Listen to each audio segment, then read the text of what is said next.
Comic Book Savant, episode 358.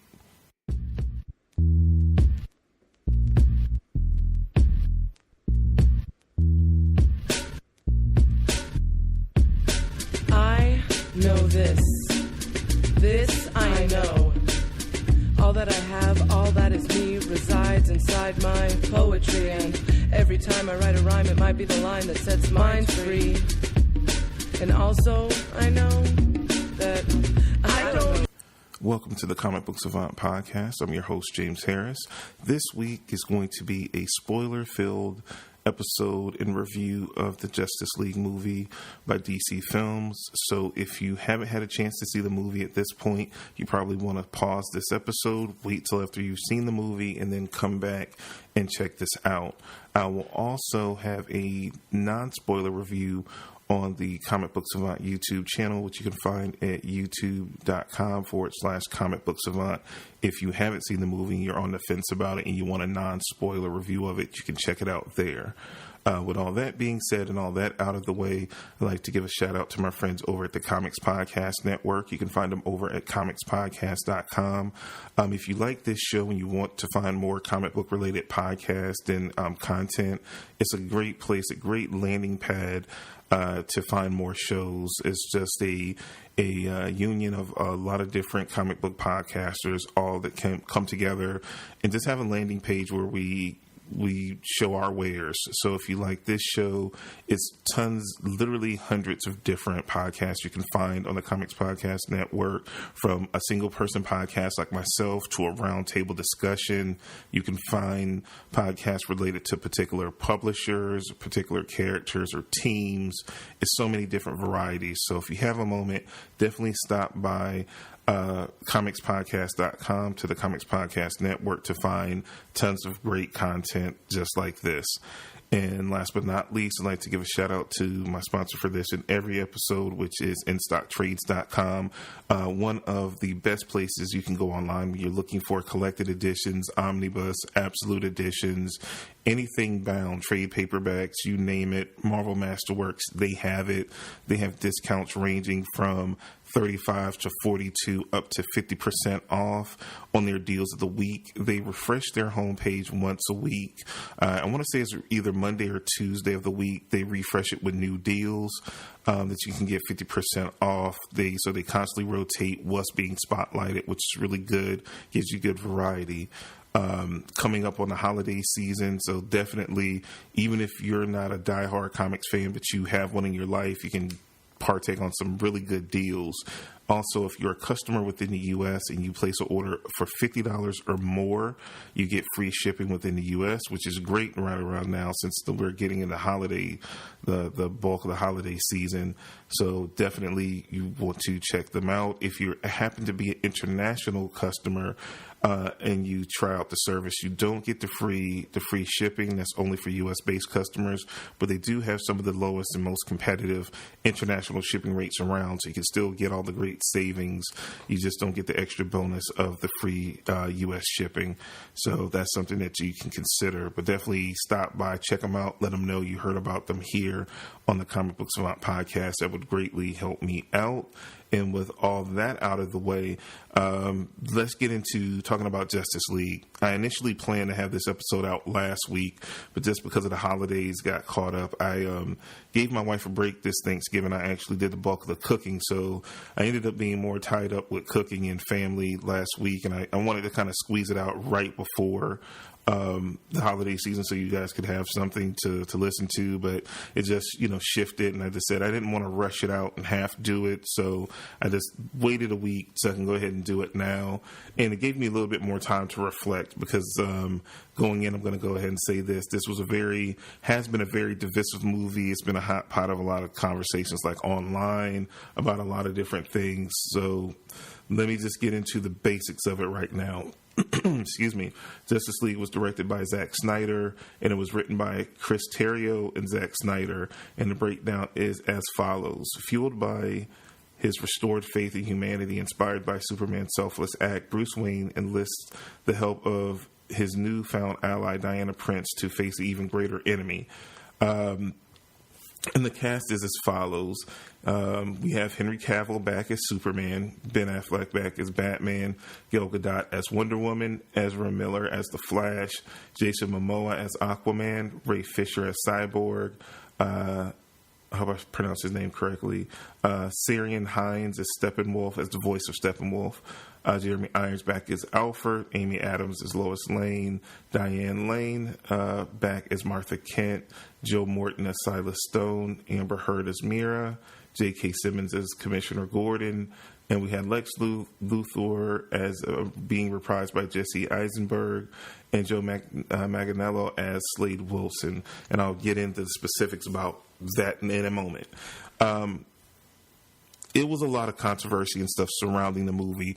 We knew after principal photography was done, Zack Snyder stepped down from the movie because he had a family tragedy, which I spoke on, I think, briefly at one point, where his daughter committed suicide.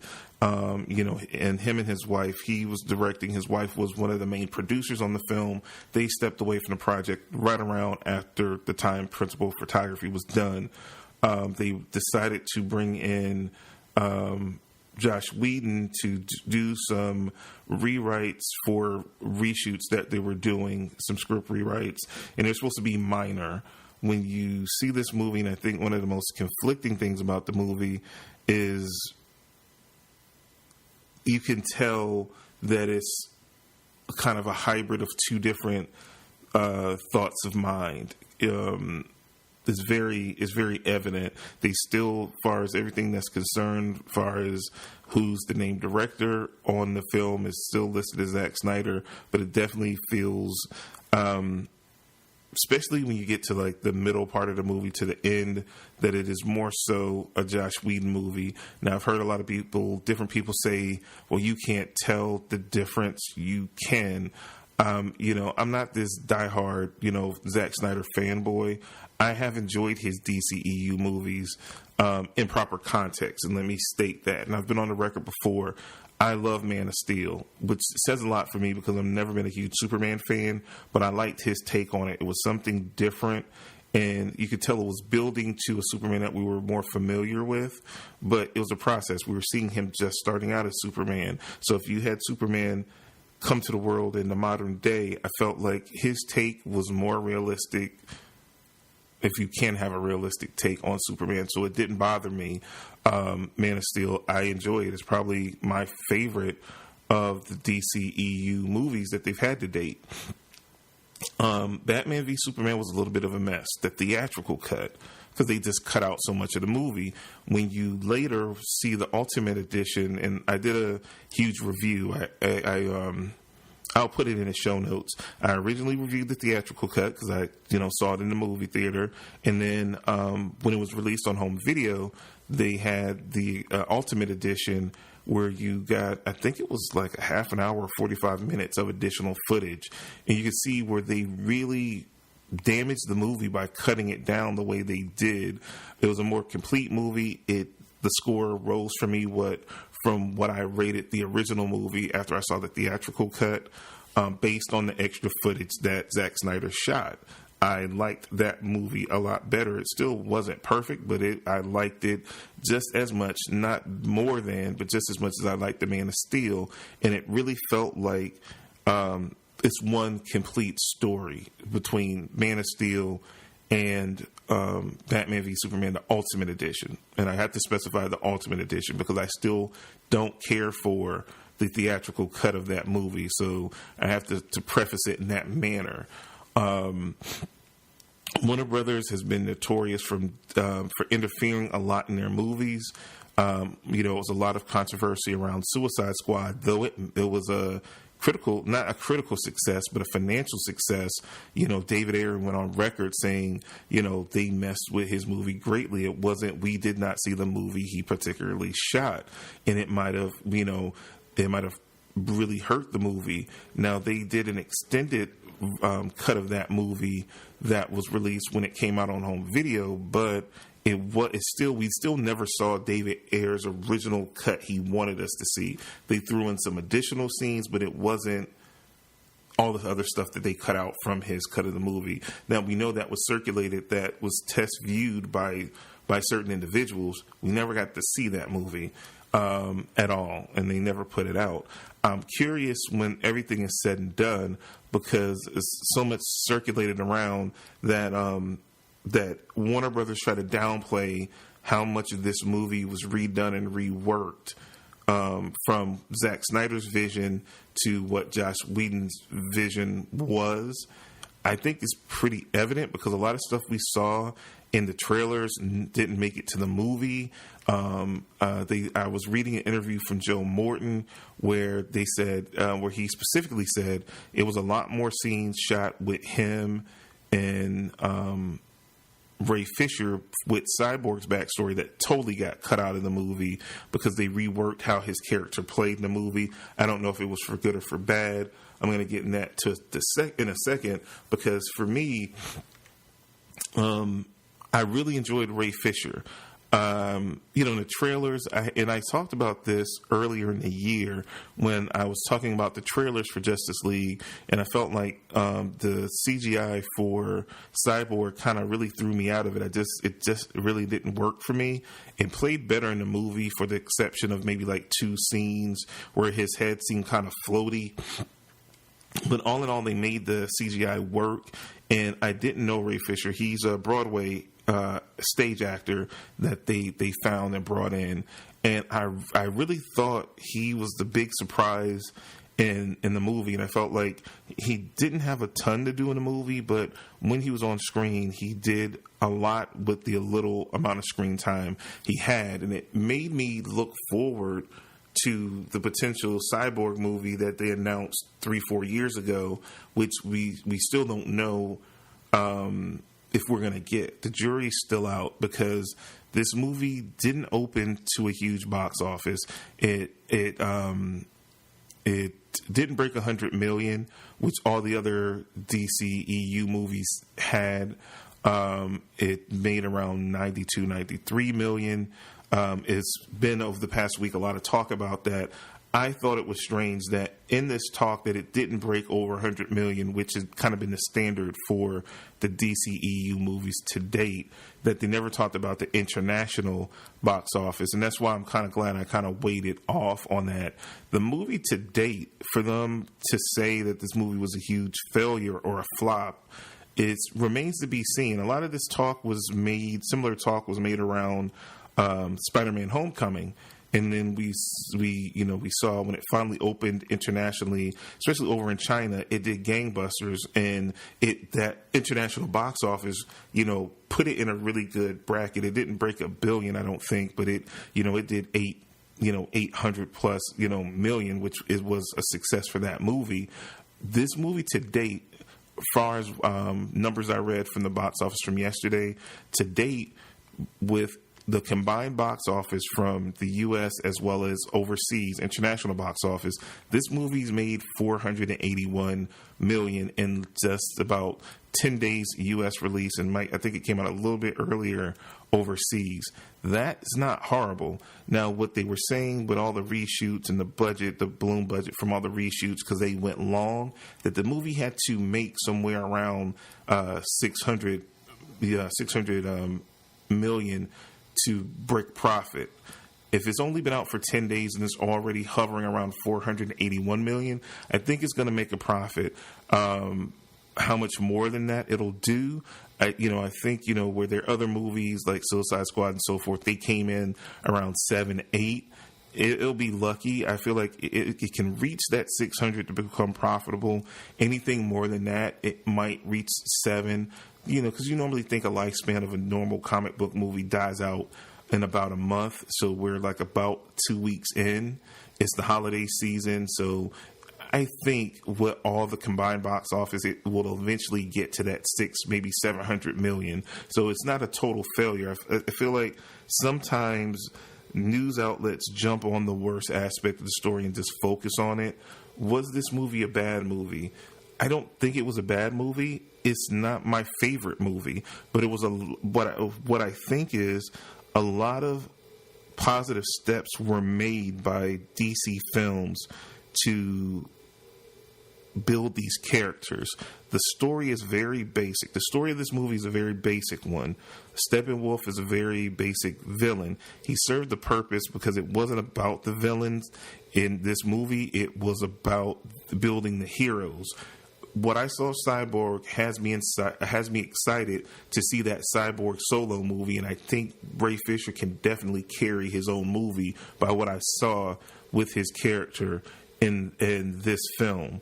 One thing I didn't like, and this probably is not going to be the most popular opinion, I really didn't care for Ezra Miller as the Flash. I'll use the terminology related to wrestling, and I felt like he didn't honor the character. He went into business for himself, as they used to say when a wrestler would break script. He went into business for himself, and he had fun with the character, but I don't feel like it had any semblance or resemblance to what I've known of Barry Allen Flash. His take on Flash really honestly came off more as what you would think initially a Wally West Flash character would be when we talk about the Wally West that we got from the Jeff Johns run, and not even Jeff Johns run, because he was a little bit more serious by then, but really maybe early Wade's first run on Flash, more of that Wally West than more so a Barry Allen character. And it's funny, I saw Ezra in a lot of interviews going into the movie, and he's a really smart guy, very intelligent, very studied and learned. But in the movie, I didn't believe him as being this smart Barry Allen character. He just never sold me on the character at all. It was one of the most disturbing things. Another thing is like how he would run as the Flash, like this flailing running. His whole portrayal of the character didn't ring true to the character at all, and it just wasn't a fit, and it bothered me more than anything else. And the little funny bits, he had a few funny bits in the movie. Most of them they showed in the trailers over and over again, and even with me avoiding trailers leading into the movie, I'd still seen the bits because there was so many different things shown early on that they showed all his really comedic moments. It was maybe one or two they didn't show, and when they happened I laughed out loud, but more often than not I really felt like they should have went with someone else as Barry Allen. It wasn't believable. They had a scene very early on in the movie with him and his father kind of setting up his backstory leading into what the Flashpoint movie may be with his backstory with his father. And I just didn't feel it. I really like the actor. I can't remember what his name. He's the actor that played Dr. Manhattan in the Watchmen movie. I can't remember what his name is. I'm seeing his face. I really dug him as the father, and I felt him as the father, but I didn't feel Ezra's connection to him. So that scene kind of fell flat for me, and it was right at the beginning of the movie too. And I felt like they could have really cut that scene out because it just didn't work because I didn't care. So I just didn't feel it, and just a lot of things with him just took me out of the movie because it just fell flat and was just unbelievable, and it took me out of the movie a lot. Which going into the movie, from what I saw in the trailers, I thought I would have that effect with Ray Fisher, with the way so much of his body was CGI'd that his scenes, and it was the complete opposite. I really attached and followed and cared about, his story, and he did a lot with just facial expressions and just the acting, and it displayed so much emotion that you weren't really expecting from the character and his storyline, which says a lot for Fisher as an actor. And like I said, I was totally unfamiliar with him. So, again, it really made me care more about that character than what I was expecting to. Or on the other side, with Ezra's take on on Barry, it just seemed like he was played too comedic, and I never took Barry as a comedic character. He's more of a serious, more stern character, and Wally was the comedic, kind of more lighthearted character. And then too, it made it even worse because we have a Flash television show as well, and you immediately in my head, because I do what I do and I watch and review these things, that I immediately went in comparison mode and just felt like this Ezra's version was a complete shell of the Barry Allen that we get on TV, and the fact that they kind of used that same origin about the father being in jail for the murder of his mom, and I felt like it could have worked a little bit better if they kind of changed it so it wasn't so comparable to what was already out there, and they didn't, and I kind of felt like, for me, it just hurt that character. In my opinion, it was like one of my least favorite parts of the movie as a whole was him in that role and just the way that role was portrayed. I know they were trying to make things a little bit more lighthearted. I know that even I read reports that Zack Snyder handpicked him. He never even read for the role.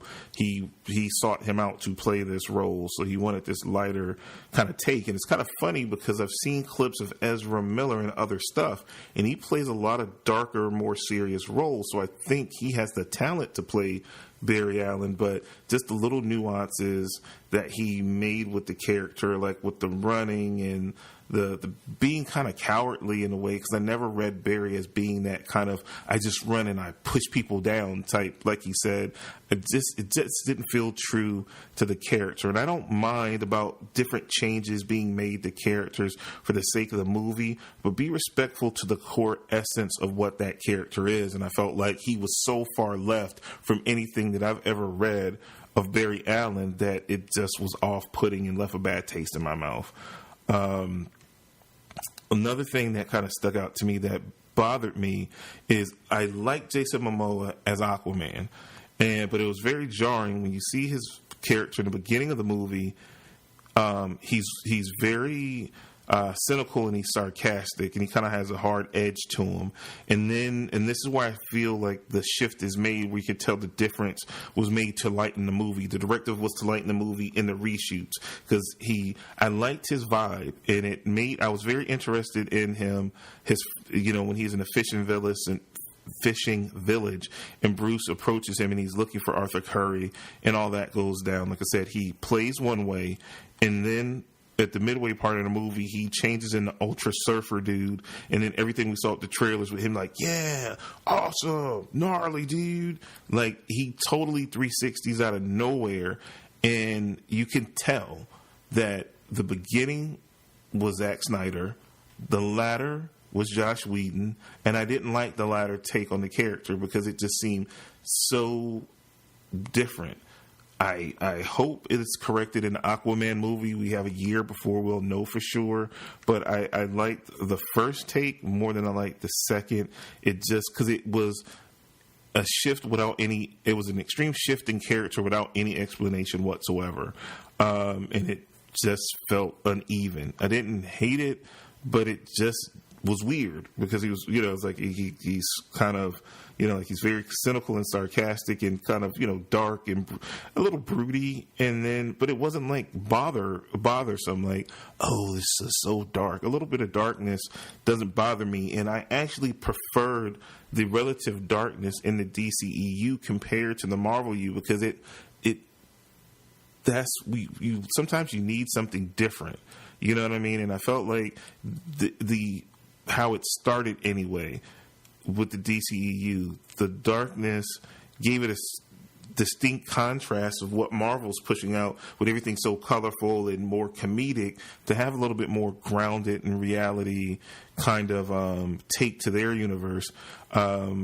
Was a good contrast. So it gives you, just different. Not everything's so cookie cutter. I didn't think it was anything wrong with being dark. And I just think with them not staying the course of what they started and constantly kept readjusting things, is what hurt, what ultimately hurt this movie, because, when Zack Snyder started this movie, the talk was they were building up the big bad to be Darkseid. He's talked about in Batman v Superman. They had deleted scenes where Luthor is in the Kryptonian ship and he's talking to Steppenwolf that was cut out, that they released a few days after the movie was released to show like this setup is all leading to Darkseid. Darkseid's mentioned once in this movie. It was scenes that were discussed or people had talked about that were shot where you saw Darkseid in the movie and then they were cut. And then they totally pivoted, and the deleted scenes that we get from the movie is with Lex Luthor escaping from Arkham and him talking to Slade Wilson about setting up the Legion of Doom or the Injustice League or whatever they're going to call them in this movie universe. And it was a total shift of all this stuff about Darkseid and the mother boxes. We know they were talking about it was this whole lead-in scene and the whole scene we saw in the middle of the movie where they fought Steppenwolf before. It was a longer scene, way longer scene. The opening of the movie was supposed to be that scene, and you saw them discarding the mother boxes. It was supposed to be stuff. It was stuff with William Dafoe shot. It was stuff where Robin Wright came back to reprise her role from Wonder Woman, and she was in it. All that stuff got cut out of the movie. They were said to have been casted to come back and film stuff that never showed up in this movie, which was just so off-putting. And I hope, I hope that they do, and they have this history. And I was just kind of doing research on this, pretty much for the exception of the Man of Steel, because I feel like he had the most trust from DC at that point. That was the one movie they didn't have an extended cut that he's done. All his other movies, Watchmen had a director's cut. Watchmen also had an Ultimate Edition, which was like a 4-hour monster of a movie that I watched that had the Black Freighter animated interwoven in the movie like how it was in the comic.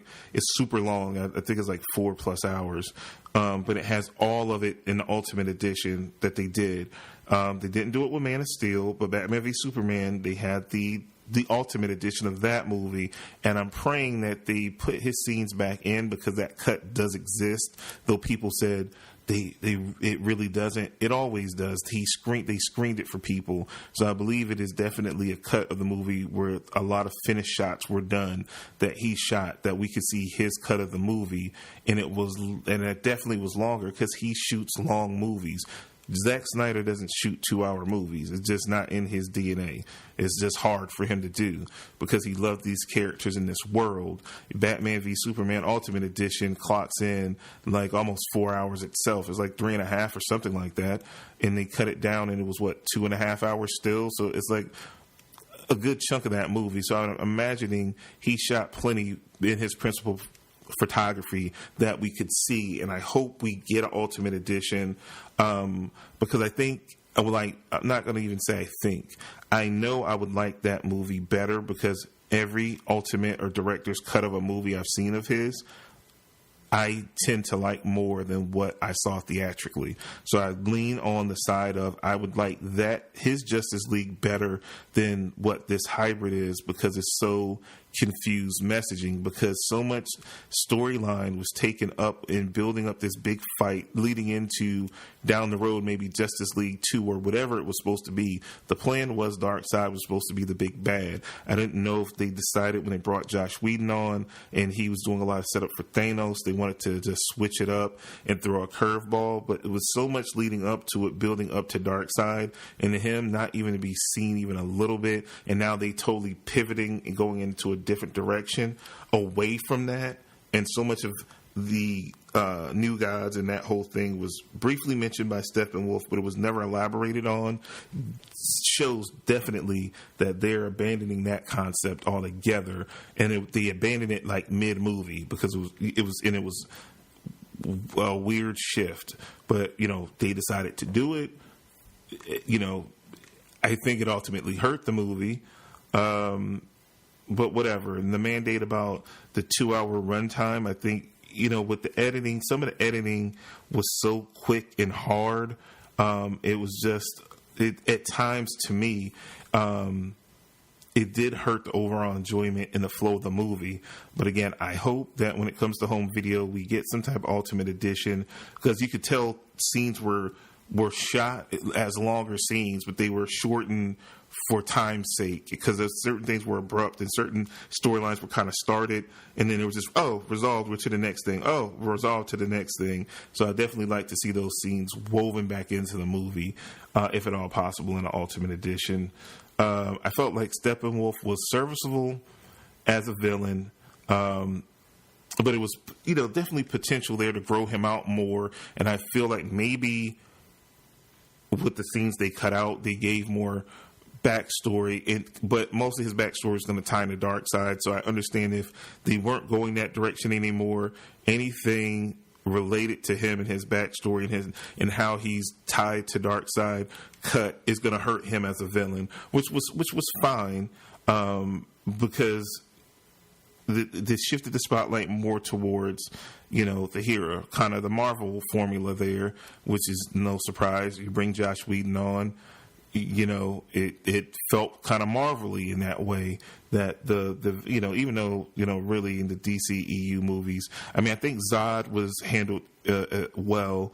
I think Ares was in Wonder Woman was handled decently, but they haven't had like a grand slam. I think Zod is the closest grand slam they've had with a villain in one of the DCEU movies to this point. So it's neither here nor there. It's really always about the heroes, which I think for the first time spotlighted all the heroes. And like I said, I have a wait and see attitude for Ezra Miller to see what they do with the Flashpoint movie, if or whenever that movie actually sees the light of day, because there's been so many mishaps behind the scenes, of directors signing on, directors leaving. They say script is almost in place now, so it remains to be seen when that comes out. The only thing we have for certain that's coming out in the next year is Aquaman, and I don't think Ezra Miller shows up in that movie at all, so I have a wait and see approach with that. Everything's up in the air about Ben, if he's going to play Batman again. We know Matt Reeves is doing a Batman movie that rumors are saying he wants to do a trilogy. How that ties into all this, I think it's with all the fallout from this movie. I'm going to have to do another Fixing the DCEU episode. You guys seem to really like that, and I feel like it's warranted at this point because of all the fallout from this movie, that they may put some definite lines in the sands on where they might be going in the future with the DCEU, where when I did that first video, first episode of that, we didn't realize at the time. And certain things have been announced since then, so it definitely might be a need to do a part 2 to that initial episode that I did on Fixing the DCEU for sure. I feel like overall, though, the movie was decent. I feel like DC films are going in the right direction as far as where they're going with their heroes. I feel like at this point it definitely needs to be a solo Batman movie with Ben as Batman. At this point, I feel like we need to see a Batman, Flash, and Cyborg solo movies before we get the next Justice League movie, just to help us firmly establish those characters a little bit more. And if Ben is not going to be Batman anymore, just recast it, but it needs to be some type of solo movie. And with all the different announcements of movies that have been made with DC films, we don't know if Matt Reeves' movie is supposed to be in the DCEU, because they're doing this thing where, the Martin Scorsese produced Joker movie is not attached. Then it's supposed to be a Joker and Harley movie that's supposed to be attached to the DCEU. They've announced so much stuff, and I think it makes it even more confusing. But like I said, I'm going to get into that down the road. I'm going to be doing real soon a part 2 of the Fixing the DCEU, where we'll dig deep down and try to figure out all this other stuff. But I feel like some of these solo movies need to be done first to firmly establish these heroes even more, instead of trying to cram in all their bits of origin in one movie and they don't service any of the characters properly enough. You're left wanting more. I come out of this movie wanting a Batman movie, wanting the Aquaman movie, wanting a Flash movie for whatever it's worth. We've already had a Wonder Woman movie, so it's like we need more of these solo films instead of trying to, with them cutting it to 2 hours as well. If you had any other origin to kind of flesh these characters out, it all got left on the cutting room floor in sake of trying to get the runtime down to 2 hours. I felt like, again, that hurt the movie more than it helped the movie, because you could have fleshed out these characters more. But I feel like what they did, what we saw on screen with these characters, made me definitely want these movies now more than ever. Where kind of before I was like, oh, I don't need to see a Cyborg movie. That probably never see the light of day. They need to do that now. Ray Fisher is awesome in that role. They need a Cyborg movie ASAP.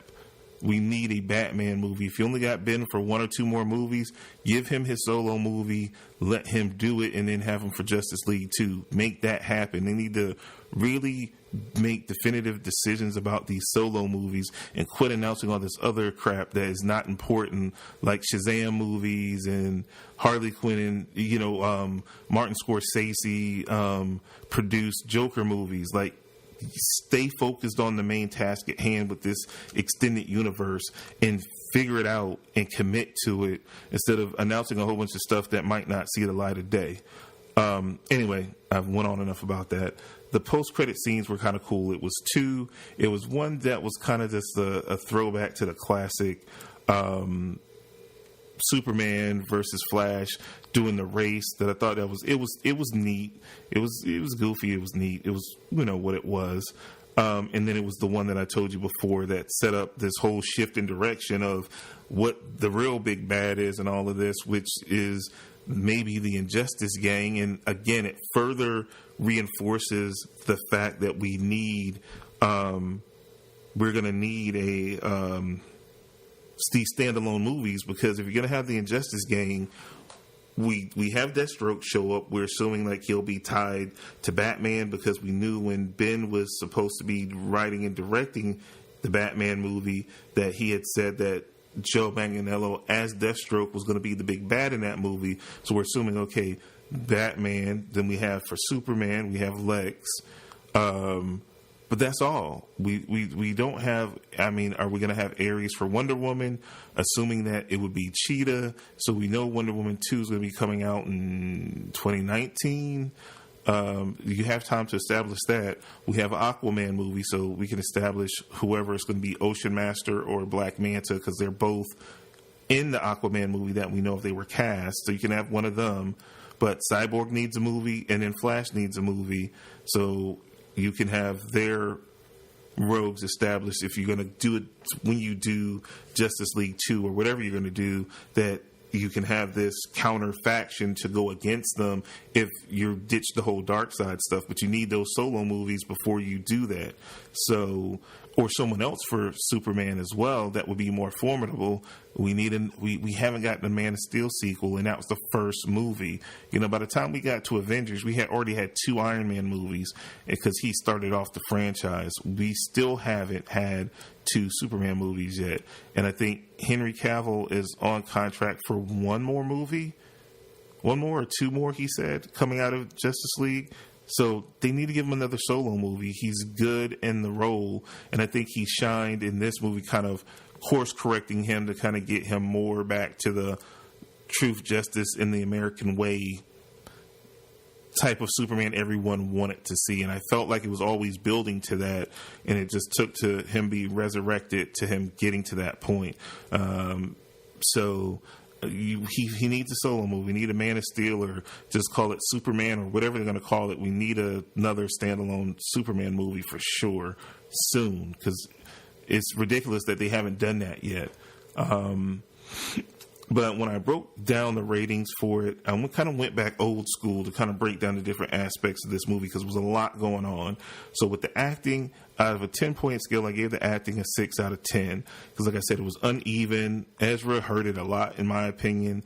I loved the other principals. Jason Momoa was uneven.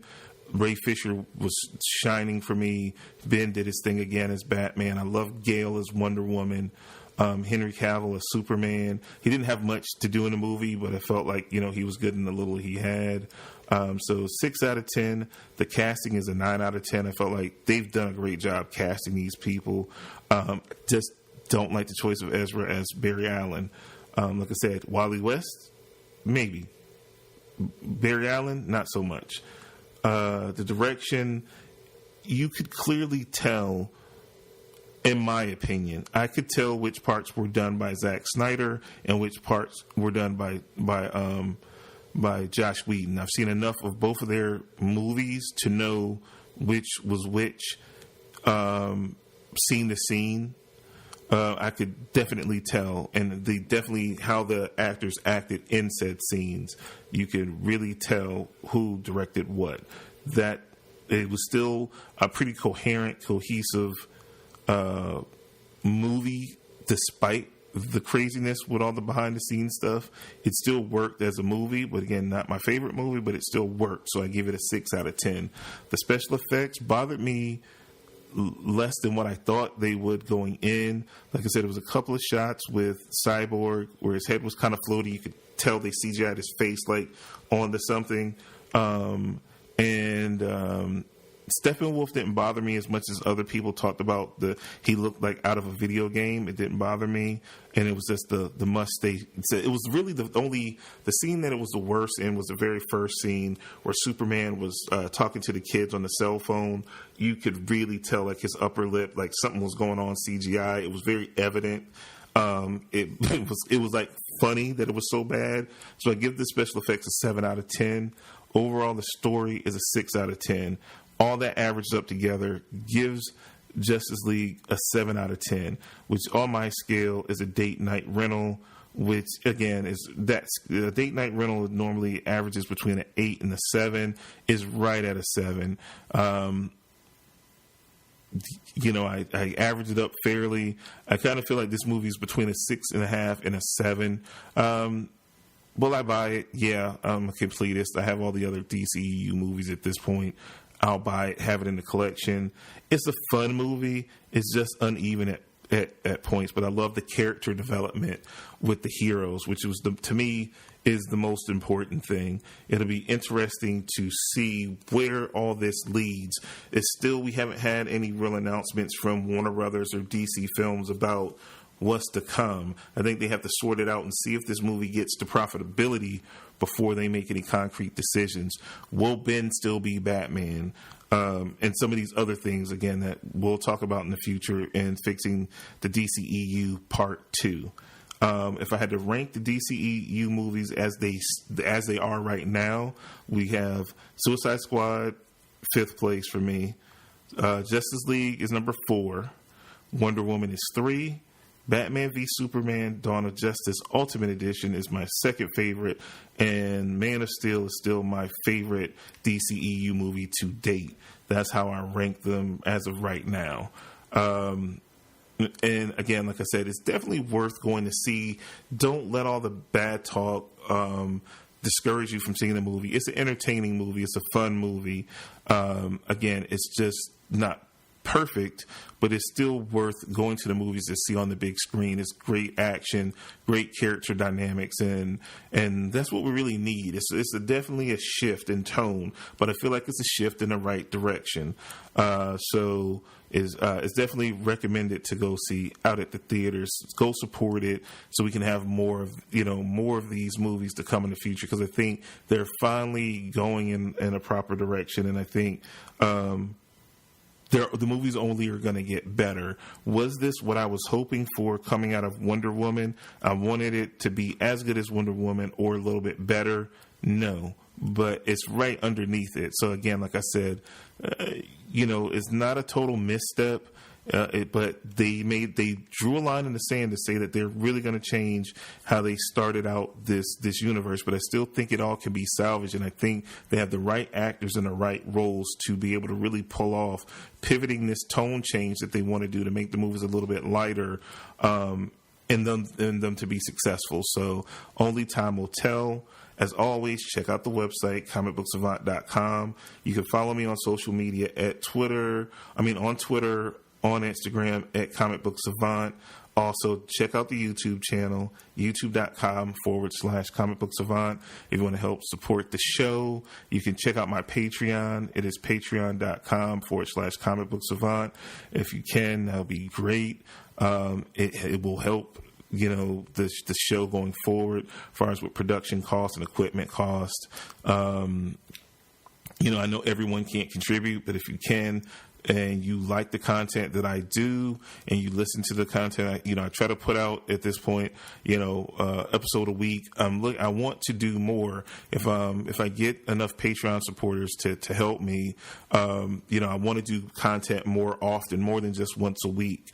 At this point, I'm putting out at least one audio episode a week and one video a week. I want to ramp that up, but I need your guys' support. So if you listen to the episodes and you like what I do, and you can see any way to help support that, stop by the Patreon, or it's links on the comicbooksavant.com website. I also have a link for just PayPal. If you just want to do a one-time contribution to the show, you can do it as well, because the goals I set for myself for 2017, I met all those goals. I want to even go further in 2018, but I'm going to need your guys' support to hit those goals. So if you like what I do and you want to help support, please do so. That's all I have for you guys this week. Also, like I said, check out the YouTube channel, because I'll have a non-spoiler review on there as well. Next week, I will probably be going ahead and doing my Punisher review for the Netflix Punisher series. That should be out next week. I'm also going to do a non-spoiler video review on that as well. So you'll get a spoiler and a non-spoiler, just like what I'm doing with the movies. I'm going to do that for the Netflix series going forward. So be on the lookout for that as well. Until next week, until next time, I see you guys soon. You guys take care. And definitely leave comments and let me know if you saw Justice League. Do you agree with my rating? Do you not? Do you think it was better, worse? Let me know what you guys think, in the comments as well. I would definitely like to hear back from you guys to see what you think. And I will see you guys next week for another episode of Comic Book Savant. You guys take care. Have a good week. And into lyrical wholeness. And I know this, and I know this. This I know, this I know.